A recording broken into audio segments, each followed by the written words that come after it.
بۆ هەندە بەرپرسێت دز. دکتۆر بەدرخان سندی.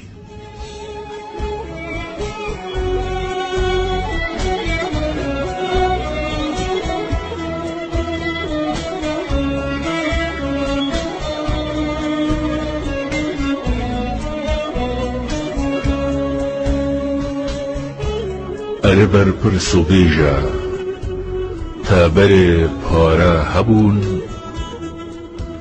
قەسرا بابێتە کیشکە چەند قات غورفە هەبوون.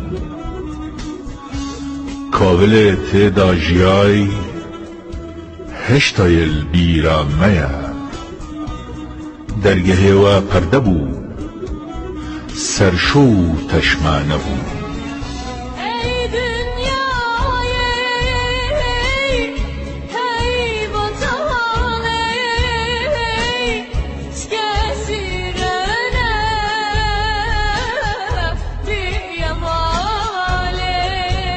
نەشەرمەت و فەقیر بووی من خەلەت تێ نەگەهە، لێم پرسیارە چاوە تاوانبار بێ گونەهە. دز بە ئازاد و کەیفن پاسەوانژی دخەوە،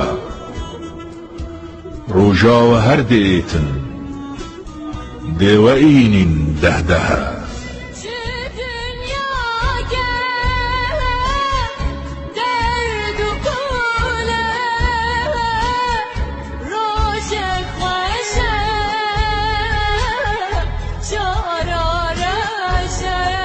دزێتمە جۆر و ڕەنگن نەهەما دەوڵەتمەندن، سوپاسکارێ خودێمە دزێتمە تایبەتمەندن. هەندێک ژێ حکومەتینە هەندێک ژێ سیاسینە، عەشیر و باژێرینە خەجۆک و سیابەندن.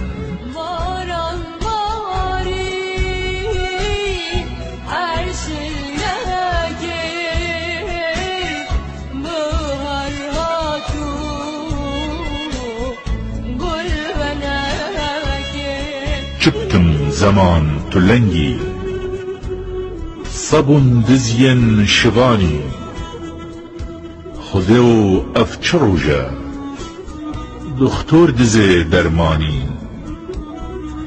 نینن چ داد و پرسیار لەو ڕەوشامە بوو ئەڤە، گەنجێتمە وەڵات بەردان ماڵمایە بوو بیانی.